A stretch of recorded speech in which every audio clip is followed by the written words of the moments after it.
আসসালামু আলাইকুম, আমি হাসনাইন রাফি।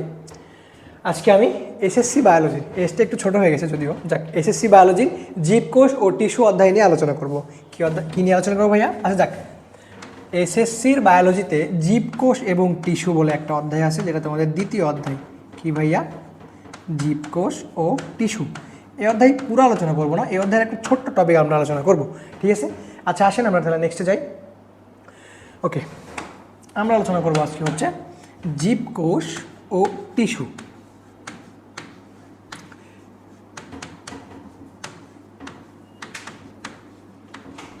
নর্মালি এই অধ্যায়ে আমাদের জীবকোষ নিয়ে বলা আছে। জীবকোষ বলতে দুই ধরনের জীবকোষ নিয়ে বলা আছে। একটা জীবকোষ হচ্ছে প্রাণীকোষ, কি প্রাণীকোষ, আর একটা জীব হচ্ছে উদ্ভিদ। গ্রসলি এই দুইটা জিনিস নিয়ে আমাদের বলা আছে এই অধ্যায়ে। তাহলে আমরা আজকে প্রথমে মানে এমনি নর্মালি উদ্ভিদ কোষ সম্পর্কে আলোচনা করব, ঠিক আছে? আমরা আজকে উদ্ভিদ কোষ সম্পর্কেই আলোচনা করব, তারপরে আমরা টিস্যু সম্পর্কে হালকা আলোচনা করব। আগে আমরা টিস্যু বলে নিই, টিস্যুটা কী জিনিস। কোষ এবং টিস্যুর পার্থক্য কী? দেখো, কোষসমূহ একত্রিত হয়ে কী হয় জানেন ভাইয়া? টিস্যু। কী হয়? টিস্যু বলতে কী বুঝি আমরা? ফ্রেশ টিস্যু, বসুন্ধরা টিস্যু, তারপরে বেঙ্গল টিস্যু, এসব টিস্যু, তাই না? না, টিস্যু বলতে আমরা এসব টিস্যু বুঝি না। টিস্যু বলতে আমরা বোঝাই হচ্ছে একগুচ্ছ কোষ, একগুচ্ছ কোষ একই জায়গা হতে উৎপত্তি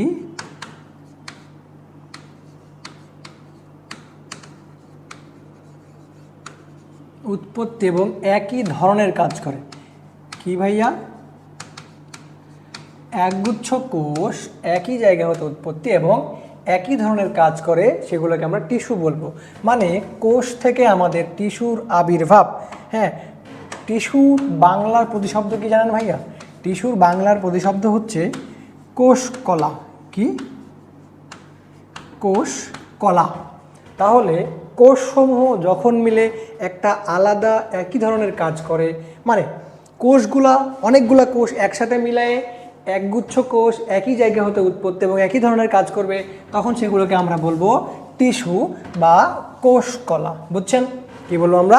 কোষকলা। ওকে, এবার আসেন কোষকলা নিয়ে আমাদের কি আচ্ছা, কোষকলা বা টিস্যু হচ্ছে একই জিনিস। কেমনভাবে ভাই এটার বর্ণনা দেন? মনে করেন আমার এটা হচ্ছে বাইসেপস পেশি, ঠিক আছে? এটা হচ্ছে বাইসেপস পেশি। পেশিতে আমরা পরে আসি। বাইসেপস পেশিতে আমাদের বাইসেপস টিস্যু আছে, তাই না? এই টিস্যুগুলো আমার কি করতেছে? এই হাতকে কাছে টেনে নিচ্ছে। দেখেন, কাছে টেনে নিচ্ছে, কাছে টেনে নিচ্ছে। শুধুমাত্র এর কাজ হলো আমাদের হাতকে কাছে টানা। আবার হাতকে যখন দূরে সরাবো তখন এই নিচের ট্রাইসেপস পেশি বলে এটা দূরে সরাবে। তাহলে এই যে কাছে টানলো, এটা হচ্ছে একগুচ্ছ কোষ একই জায়গা হতে উৎপত্তি। এই কি কোষগুলো এই জায়গা হতে উৎপত্তি এবং একই ধরনের কাজ করে। এর কাজ কি? শুধুমাত্র আমার হাতকে কাছে টেনে নিয়ে আসা। হাতকে দূরে সরানোর জন্য কিন্তু আরেক ধরনের কোষকলা কাজ করতেছে। শুধুমাত্র সে হাতকে কাছে টেনে নিয়ে আসাটাই তার হচ্ছে কাজ। হ্যাঁ, একই ধরনের কাজ। এখন একে যদি আমি খাইতে দেই, এই জায়গাতে একটা চমচম রেখে দেই, এ কিন্তু খাবে না, ঠিক আছে? এ হজম করবে না। হজম কে করবে? আমাদের পাকস্থলী যে টিস্যুগুলো আছে সেগুলো আমাদের হজম প্রক্রিয়া ঘটাবে। তারপরে মনে করেন ব্রেনের কাজ কি? ব্রেনের কাজ সিগন্যাল পাঠানো। এ কিন্তু সিগন্যাল পাঠাবে না, মানে এ ওইসব কাজ করবে না। যার কাজ যেটা নির্দিষ্ট করা আছে সেই টিস্যু শুধুমাত্র তার কাজ করবে। বুঝছেন? তাহলে টিস্যু কি ভাইয়া? কোষ থেকেই টিস্যু আসছে। টিস্যু বলতে বোঝায়, দেখেন আপনারা রসা দড়ি দেখছেন ভাইয়া? রসা দড়ি, এটা মনে করেন একটা রসা দড়ি। রসা দড়ির ভিতরে একটা দড়ির ভিতরে আর একটা দড়ির প্যাঁচ থাকে, থাকে না? একটা দড়ির ভিতরে আর একটা দড়ির প্যাঁচ থাকে, অনেকগুলো দড়ি রসা দড়ির ভিতরে। তো এই এক একটা প্যাঁচ এগুলোকে আমরা বলাই কোষ ডিফাইন করি। কি ডিফাইন করি? কোষ। এখন এই অনেকগুলো কোষ মিলে পুরা জিনিসটাকে আমরা বলি হচ্ছে টিস্যু। নর্মাল টিস্যুর বাংলার প্রতিশব্দ হচ্ছে কোষকলা। একগুচ্ছ কোষ একই জায়গা হতে উৎপত্তি এবং একই ধরনের কাজ করবে, তাদেরকে আমরা টিস্যু বলবো। আচ্ছা আসেন, আমাদের আজকে মেন পড়া হচ্ছে কোষ নিয়ে। কি পড়া আমাদের? কোষ। তাহলে কোষ নিয়ে ভাই আমাদের কি পড়া? ওকে, আসেন, কোষ মেনলি আমরা কি জানি? কোষ শব্দের প্রতিশব্দ হলো বাংলা কোষ। কোষটা হচ্ছে একটা বাংলা শব্দ। এই কোষের ইংরেজি প্রতিশব্দ কি জানেন? সেল। ইংরেজি প্রতিশব্দ কি? সেল। সেল শব্দটা শুনে আমাদের কি মনে আসে? প্রথমে কোষ মনে আসে। বাট নর্মালি কোষ আবিষ্কারের ইতিহাস সম্পর্কে যদি আমরা জানি তাহলে সেল অন্য একটা ওয়ার্ড ছিল, সেইখান থেকে আমাদের কোষ ওয়ার্ড আসছে। যখন বিজ্ঞানী লিউয়েন হুক তার দাদা অ্যান্টনি ফন লিউয়েন হুক ছিল অণুবীক্ষণ যন্ত্রের আবিষ্কারক, ঠিক আছে। তো দাদা কি করতো, অণুবীক্ষণ যন্ত্র আবিষ্কার করে গেছে, বাট নাতির তেমন কোনো আবিষ্কার ছিল না। তো নাতি নর্মালি কী করতো, বসে বসে অণুবীক্ষণ যন্ত্র পরিষ্কার করতো এবং রয়্যাল সোসাইটি অফ লন্ডনের বিভিন্ন জিনিসপত্র পরিষ্কার করতে করতে অণুবীক্ষণ যন্ত্র ওনার কাছে যেহেতু ছিল, উনি অণুবীক্ষণ যন্ত্র হাতে নিয়ে বিভিন্ন জিনিস পর্যালোচনা করতেন। কি করতেন? বিভিন্ন জিনিস পর্যালোচনা করতেন, যা পাইতেন তাই আমাদের অণুবীক্ষণ যন্ত্রের নিচে চালাই দিতেন। ওকে, কি করতেন উনি? যা পাইতেন সব কিছুই উনি অণুবীক্ষণ যন্ত্রের নিচে চালাই দিতেন। তো উনি খেয়াল করলেন একটা আগের যুগে যে বোতলগুলো ছিল, কি ছিল ভাইয়া? এই যে বোতল থাকে না, এই বোতলের খাপকে বলা হতো কর্ক ছিপি। কি ছিপি আমাদের? এই কর্ক ছিপি উনি খেয়াল করলেন কি করে, এটা পানিতে ভেসে বেড়ায় এই কর্ক ছিপি। তো উনি ভাবলেন এটা একটা নিরেট ভরাট জিনিস, তাহলে এটা কেন পানিতে ভেসে বেড়ায়, তাহলে অবশ্যই এর ভিতরে কোনো ফাঁপা কোনো কিছু আছে। তো উনি এটাকে কি করলেন, মাছ থেকে এই যে কর্ক ছিপি আছে, এই কর্ক ছিপিকে মাছ বরাবর ডিসেকশন করলেন, কেটে ফেলে উনি এটাকে কি করলেন, অণুবীক্ষণ যন্ত্রের নিচে দিলেন। কার নিচে দিলেন? অণুবীক্ষণ যন্ত্রের নিচে দেওয়ার পরে উনি দেখতে পেলেন এরকম কিছু স্ট্রাকচার। কি দেখতে পেলেন ভাইয়া?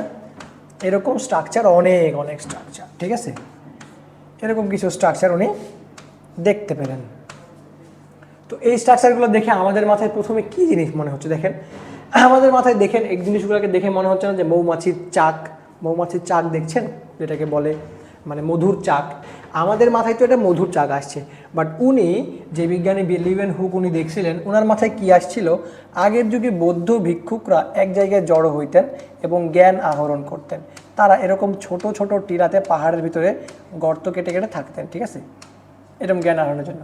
তো এই জিনিসগুলো দেখে উনি ভাবলেন এইরকম বৌদ্ধ বিহারের সাথে এই কোষের তুলনা করলেন। কোনোভাবে কি তুলনা হয়? হ্যাঁ হয়, অনেক সময়। তো উনি এটার সাথে কি করলেন, এটার তুলনা করলেন। দেখেন, এটা তুলনা করলেন এবং উনি বললেন এই যে আমাদের এই জিনিসগুলো, এই বৌদ্ধ ভিক্ষুকদের এইসব ছোট ছোট ঘরকে বলা হয়তো সেল। কি বলা হতো ভাইয়া? ছোট ছোট ঘরকে বলা হতো সেল। এই সেল থেকে উনি এই জিনিসগুলোর নামকরণ করলেন সেল। উনি একটা বই লিখলেন এইসবের ভিতরে গবেষণা করে, ঠিক আছে, কর্কের উপরে, এবং বইয়ে অনেকগুলো চিত্র আঁকলেন। বইটার নাম হচ্ছে মাইক্রোগ্রাফিয়া। কি ভাইয়া? মাইক্রোগ্রাফি, এত কিছু লাগবে না যদিও, মাইক্রোগ্রাফিয়া। এই বইয়ের উপরে উনি কী করলেন, এই সেল জিনিসগুলো উনি ওর ভিতরে করলেন, বরাদ্দ করলেন এবং উনি এই জিনিসটার নাম দিলেন সেল। দেখো না, অনেক সময় কারাগারের বিভিন্ন সেকশনকে সেল বলা হয়, সেল নম্বর এত, কন্ডেম সেল, এই সেল সেই সেল। তো সেল শব্দের বাংলা প্রতিশব্দ হলো কোষ, ঠিক আছে। উনি যে এই কোষটা পর্যবেক্ষণ করছিলেন এটা ছিল কি, মৃত কোষ। কি ছিল ভাইয়া? মৃত কোষ। এরপরে এই কোষের পরে উনি আবার জীবিত কোষ পর্যবেক্ষণ করেন। নর্মালি একটা কোষে অনেক ধরনের জিনিস থাকতে পারে। আমরা গত ক্লাসে যেটা শিখছিলাম, একটা কোষে থাকবে হচ্ছে ঝিল্লিবহ, দেখেন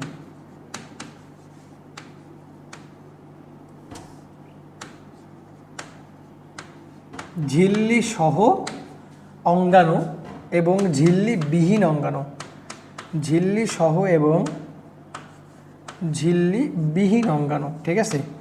আমরা আজকে ঝিল্লি সহ অঙ্গাণুসমূহের নাম জানব। ঝিল্লি সহ অঙ্গাণুসমূহের ভিতরে প্রথমে যদি কোনো অঙ্গাণু আসে তাহলে সেটা আসবে আমাদের হচ্ছে মাইটোকন্ড্রিয়া। কি ভাইয়া? আসবে আমাদের মাইটোকন্ড্রিয়া।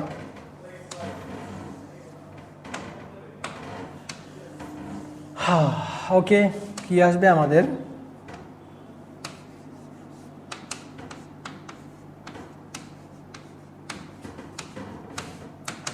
মাইটোকন্ড্রিয়া সম্পর্কে নবম দশম শ্রেণীর বইয়ে কি বলা আছে সেই জিনিসগুলো আমরা আজকে জানবো, বা আজকে আমাদের টপিক হচ্ছে এই মাইটোকন্ড্রিয়া সম্পর্কেই।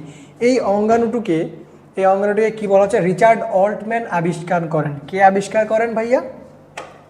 মাইটোকন্ড্রিয়া আবিষ্কারক হচ্ছে রিচার্ড অল্টম্যান, হ্যাঁ, 1886 সালে। ওকে,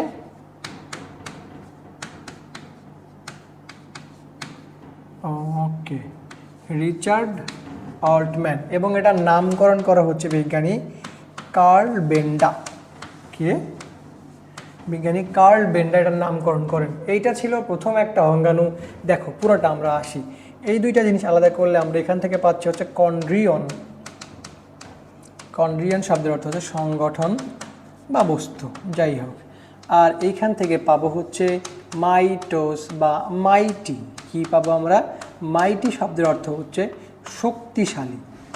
ওকে, তাহলে শক্তিশালী কোনো অঙ্গাণু বা কোনো যে অঙ্গাণু শক্তি উৎপন্ন করে, কি করে? শক্তি উৎপন্ন করবে যে, তাকে আমরা বলবো হচ্ছে মাইটোকন্ড্রিয়া। মানে কোষের শক্তি উৎপন্নকারী অঙ্গাণুকে আমরা বলি মাইটোকন্ড্রিয়া। এই জিনিসটাকে আমাদের কোষের পাওয়ার হাউসও বলা হয়। কি বলা হয়? Power house. একটা সেলে যে মাইটোকন্ড্রিয়া থাকে, এই মাইটোকন্ড্রিয়া কোষের জন্য প্রয়োজনীয় শক্তি উৎপন্ন করে কি প্রক্রিয়াতে? প্রয়োজনীয় শক্তি উৎপন্ন করে শ্বসন প্রক্রিয়াতে। কি প্রক্রিয়াতে ভাইয়া? শ্বসন প্রক্রিয়াতে। আচ্ছা তাহলে ভাইয়া শ্বসন প্রক্রিয়া কি প্রক্রিয়া? শ্বসন প্রক্রিয়া সম্পর্কে আমরা কতটুকু জানি দেখেন আসেন। শ্বসন প্রক্রিয়া হলো একটা প্রক্রিয়া, কি বললাম আমরা? শ্বসন। এইটার ইংরেজি প্রতিশব্দ হচ্ছে রেসপাইরেশন। এই প্রক্রিয়াটা উদ্ভিদ মাইটোকন্ড্রিয়া দ্বারা সম্পাদন করে এবং প্রাণীয় মাইটোকন্ড্রিয়ার দ্বারা সম্পাদন করে। শ্বসন প্রক্রিয়ায় 4টা ধাপ হয়। কয়টা? Glycolysis,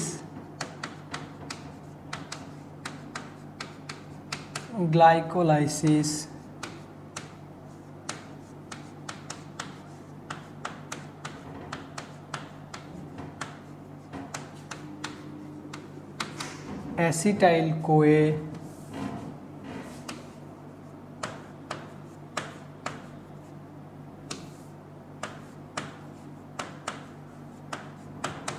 Krebs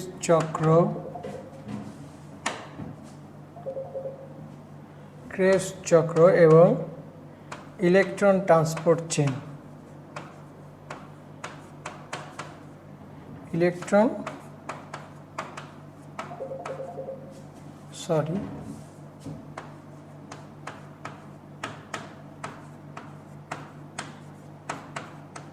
transport chain. শ্বসন প্রক্রিয়াতে এই মাইটোকন্ড্রিয়া আমাদের হেল্প করে। এখানে শুধুমাত্র গ্লাইকোলাইসিস প্রক্রিয়াতে আমাদের মাইটোকন্ড্রিয়া অংশগ্রহণ করে না, বাদবাকি অ্যাসিটাইল কোয়ে, ক্রেবস চক্র এবং ইলেকট্রন প্রবাহতন্ত্রে আমাদের মাইটোকন্ড্রিয়া অংশগ্রহণ করে। এই যে ক্রেবস চক্র, এটাতে সবচেয়ে বেশি শক্তি উৎপন্ন হয়। কত হয়? সবচেয়ে বেশি শক্তি উৎপন্ন হয়। এইটার ভিতরে এই 4টা বিক্রিয়া মিলে আমাদের একটা শ্বসন প্রক্রিয়া সম্পন্ন হয়। এবং শ্বসন প্রক্রিয়াতে একটা মাইটোকন্ড্রিয়া নর্মালি 2 ধরনের শ্বসন হয়, একটা সবাত শ্বসন, একটা অবাত শ্বসন। সবাত শ্বসনে 38 অণু এটিপি উৎপন্ন করে আর অবাত শ্বসনে 2 অণু এটিপি উৎপন্ন করে। আচ্ছা সেটা আমরা শ্বসন অধ্যায়ে জানবো। তাহলে এটা গেল মাইটোকন্ড্রিয়ার নর্মাল ফাংশন বা নর্মাল মাইটোকন্ড্রিয়ন মানে শক্তিশালী সংগঠন যেটা, সেটাকে আমরা বলবো কি? মাইটোকন্ড্রিয়া। মাইটোকন্ড্রিয়া দেখতে কেমন হয় ভাইয়া?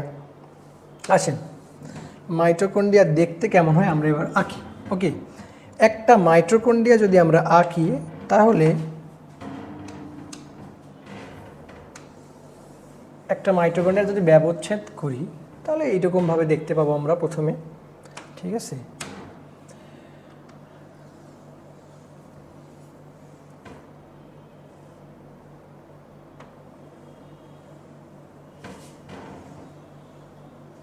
ওকে, জাস্ট লাইক এরকমই পাবো অনেকটা। হ্যাঁ, এইটা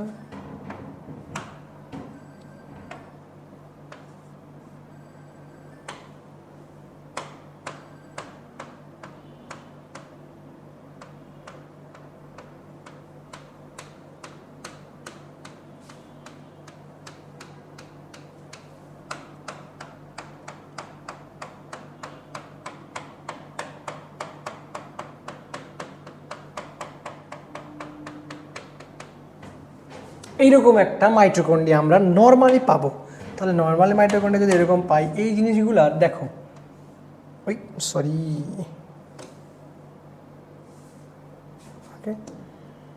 অনেক বেশি ইয়ে করে ফেলছি।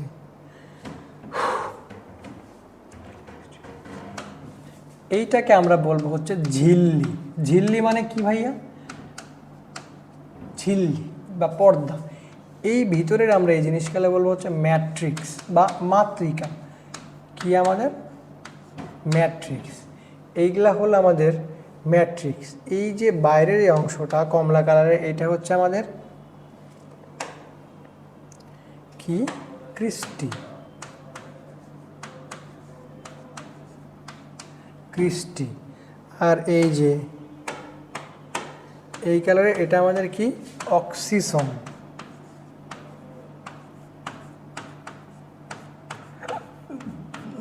অক্সিসোম। তাহলে আমরা কি কি দেখলাম একটা মাইটোকন্ড্রিয়ার লম্বচ্ছেদে?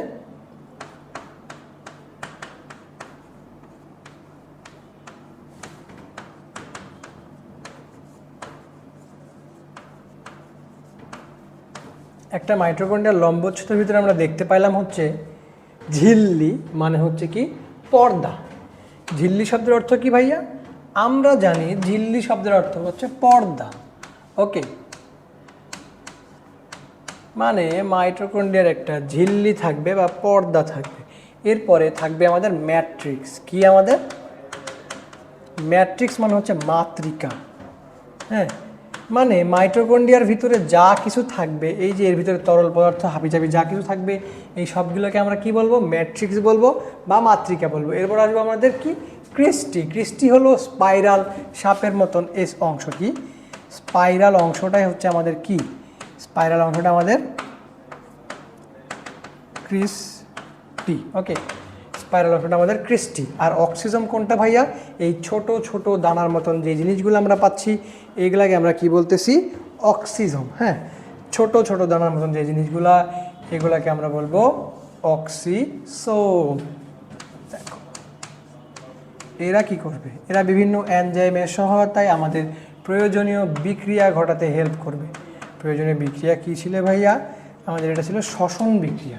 তাহলে প্রয়োজনীয় বিক্রিয়া ঘটাতে আমাদের মাইটোকন্ড্রিয়াকে হেল্প করবে কে? এই অক্সিজম। দেখো আদি কোষে মাইটোকন্ড্রিয়া থাকে না। কি থাকে না? আদি কোষে মাইটোকন্ড্রিয়া থাকে না।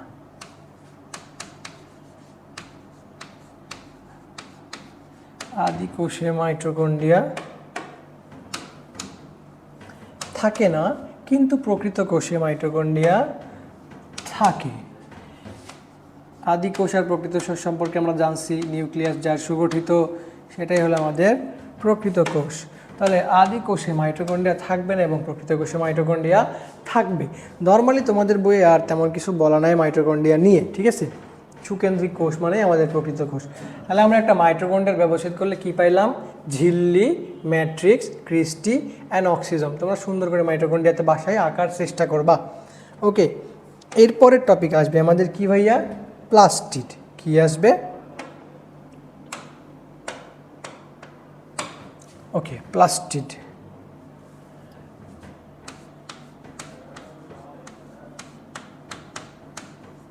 প্লাস্টিড, প্লাস্টিড শব্দের অর্থ হচ্ছে প্লাস্ট বা সংগঠন। আচ্ছা, এই প্লাস্টিড আসছে কই থেকে? প্লাস্ট শব্দ থেকে। এই প্লাস্ট শব্দের অর্থ হচ্ছে সংগঠন বা বস্তু। কি সংগঠন বা, এগুলো সব ল্যাটিন নাম, ইংরেজি নাম মিক্স করে দিয়ে আছে, ঠিক আছে? সংগঠন বা বস্তু। আমরা তিন ধরনের, আচ্ছা প্লাস্টিডকে বলা হয় প্লাস্টিডকে বলা হয় কোষের রান্নাঘর। কি?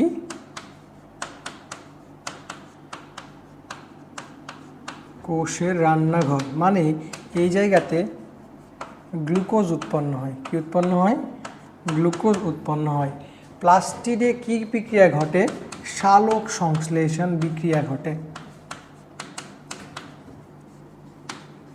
সালোক সংশ্লেষণ বিক্রিয়ার মাধ্যমে সূর্যের আলোর সহায়তায় ফোটন কণা দিয়ে আমাদের প্লাস্টিড কি উৎপন্ন করে? গ্লুকোজ উৎপন্ন করে। এই গ্লুকোজটাই হচ্ছে আমাদের C6H12O6 খাদ্য। এই খাদ্যটা ভেঙে আমরা কি পাই? এটিপি পাই। এটিপি আমাদের কি? শক্তি। এই এটিপিটা কে উৎপন্ন করে? মাইটোকন্ড্রিয়া। তাহলে এটিপি উৎপন্ন হইতে গেলে সর্বপ্রথম আমাদের গ্লুকোজ উৎপন্ন হইতে হবে। গ্লুকোজ উৎপন্ন হইতে গেলে আমাদের প্লাস্টিড লাগবে কোথায়? আমাদের উদ্ভিদ কোষে। প্লাস্টিড উদ্ভিদ কোষের একটি বৈশিষ্ট্য। কার? উদ্ভিদ কোষের একটি বৈশিষ্ট্য। এটা কি করে না? প্রাণী কোষে থাকে না। প্লাস্টিড প্রাণী কোষে থাকে না। প্লাস্টিড 3 ধরনের হয়। কয় ধরনের ভাইয়া? 3 ধরনের প্লাস্টিড পাই আমরা। এক হচ্ছে ক্লোরোপ্লাস্ট,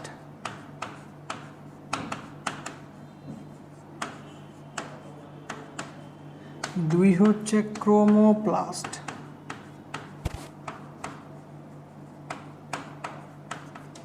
তিন হচ্ছে লিউকোপ্লাস্ট।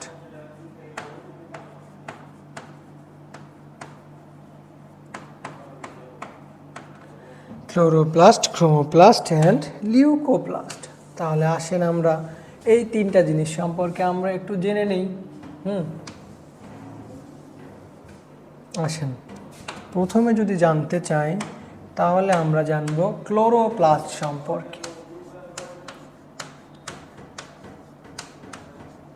ক্লোরোপ্লাস্ট এটা হলো প্লাস্ট বা সংগঠন যেটা আলাদা। ক্লোরো শব্দের অর্থ কি? ক্লোরো একটি ল্যাটিন ওয়ার্ড। কি ওয়ার্ড? ল্যাটিন ওয়ার্ড, যার শব্দের অর্থ হচ্ছে সবুজ। তাহলে যেই সব প্লাস্টিক দেখতে সবুজ রঙের তাদেরকে আমরা বলবো ক্লোরোপ্লাস্ট। ঠিক আছে? সবুজ রঙের প্লাস্টিককে আমরা বলবো ক্লোরোপ্লাস্ট। এরা আমাদের কি করবে? সালোক সংশ্লেষণে সাহায্য করবে। কি করবে? সালোক সংশ্লেষণে সহায়তা করবে। তারপরে সালোক সংশ্লেষণ করবে কারা? ক্লোরোপ্লাস্ট। এরপরে সবুজ উদ্ভিদের পাতায় আমরা ক্লোরোপ্লাস্ট দেখতে পাবো। কোথায়? পাতায়। ক্লোরোপ্লাস্টের ভিতরে ক্লোরোফিল অণু দেখা যায়। কি অণু দেখা যায় ভাইয়া? ক্লোরোফিল অণু দেখা যায়। ওকে, তাহলে ক্লোরোপ্লাস্ট সম্পর্কে আমরা কি জানলাম? ল্যাটিন ওয়ার্ড ক্লোরো অর্থ হচ্ছে সবুজ। এটা সালোক সংশ্লেষণ ঘটায়। এটা মেনলি বিশেষ করে পাতায় থাকে এবং পাতায় ক্লোরোফিল অণু থাকে, যেইগুলো আমাদের কি করে? সালোক সংশ্লেষণ ঘটায়। ক্লোরোফিল অণুর ভিতরে আবার 2 ধরনের অণু থাকে, ক্লোরোফিল এ আর ক্লোরোফিল বি। এত কিছু তোমাদের জানতে হবে না, যদিও এতটুকু জানলেই হবে। ওকে, ক্লোরোপ্লাস্ট সম্পর্কে আমরা এতটুকু জানলাম। এবার আমরা যাব কোথায়? ক্রোমোপ্লাস্ট। কিসে আমরা যাব? ক্রোমোপ্লাস্ট। ক্রোমোপ্লাস্ট মানে কি? দেখেন,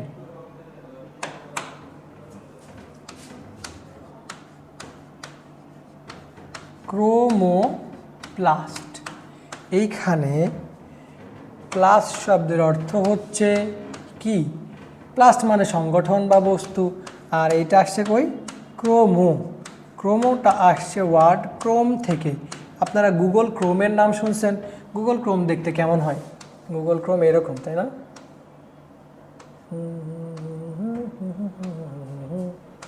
যাক, আঁকাইতে একটু মনে ভুল হয়েছে। যাই হোক, এর ভিতরে 4-5টা রং থাকে। এটাকে আমরা কেমন দেখাই?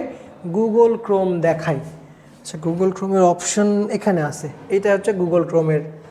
ওকে, এইটা হচ্ছে গুগল ক্রোমের ইয়ে। আচ্ছা, আমরা দেখাই।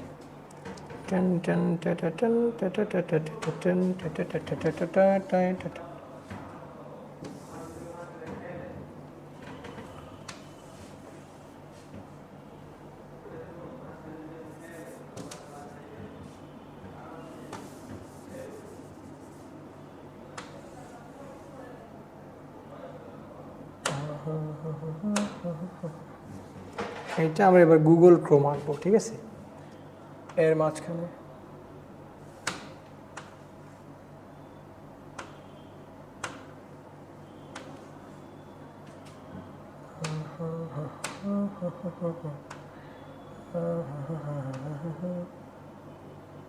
ওকে, ঠিক আছে।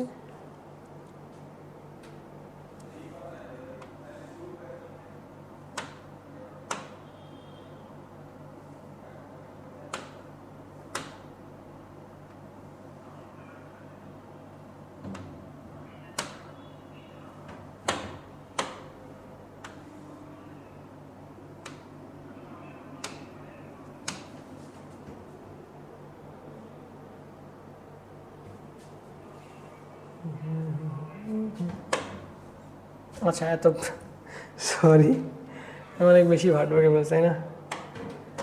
এত ফাটফুট করে কোনো লাভ নাই।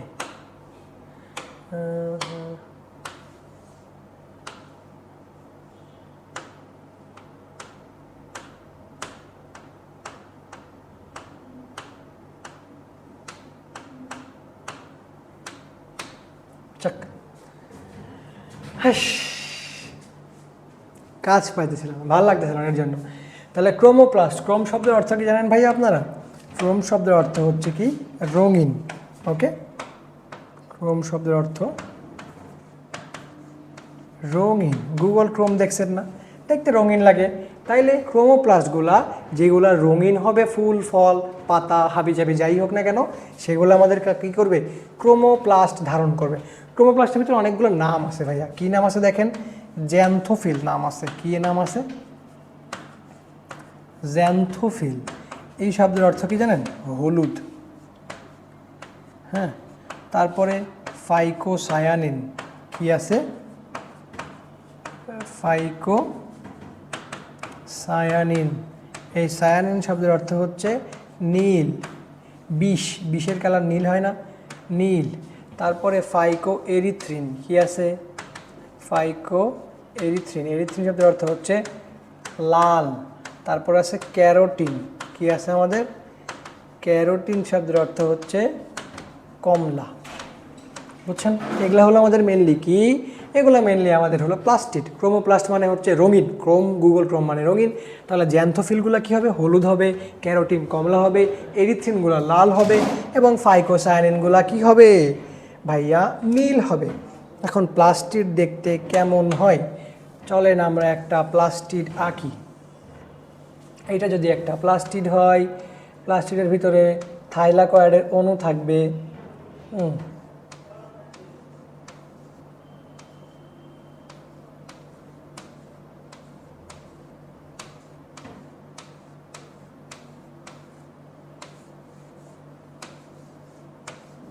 দেখেন, এটা হলো প্লাস্টিড অণু। এই যে এক একটা অংশ, এগুলাকে আমরা কি বলবো? গ্রানাম। ঠিক আছে? এখন গ্রানাম দেখতে কেমন? এরকম চক্রাকার। এক একটা অংশকে আমরা বলবো কি জানেন? থাইলাকয়েড। কি বলবো আমরা? থাইলাকয়েড। থাইলাকয়েড বলতে কি? মনে করেন অনেকগুলো 100টা প্লেট এক জায়গাতে ডেকোরেটরে সাজায় রাখছেন, এগুলো হলো এক একটা প্লেটকে আমরা বলবো থাইলাকয়েড।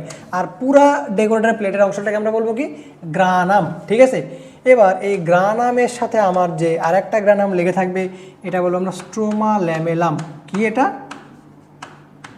স্ট্রোমা ল্যামেলাম। ল্যামেলাম শব্দের অর্থ হচ্ছে সুতা। স্ট্রোমা মানেও এই সুতা। ঠিক আছে? তাহলে এটা গেল কি? থাইলাকয়েড, তারপরে গ্রানাম, স্ট্রোমা, ল্যামেলাম। তারপরে মেনলি এইটা তো আমাদের পুরাটাই হচ্ছে আমাদের ম্যাট্রিক্স। হ্যাঁ, এইটা আমাদের পুরাই কি? ম্যাট্রিক্স। এটা আমাদের ঝিল্লি। হ্যাঁ, এইটা আমাদের ঝিল্লি। এর ভিতরে আমরা কিছু কি পাবো? গ্রানাম, গ্রানাম চক্র, গ্রানাম ল্যামেলাম, অন্তঃস্তর, বহিঃস্তর, ম্যাট্রিক্স। যাক, এই ঝিল্লির ভিতরে 3টা স্তর পাবো। কয়টা স্তর? 3টা। অন্ত, মধ্য আর বহিঃস্তর। এই 3টা স্তর পাবো। ঠিক আছে?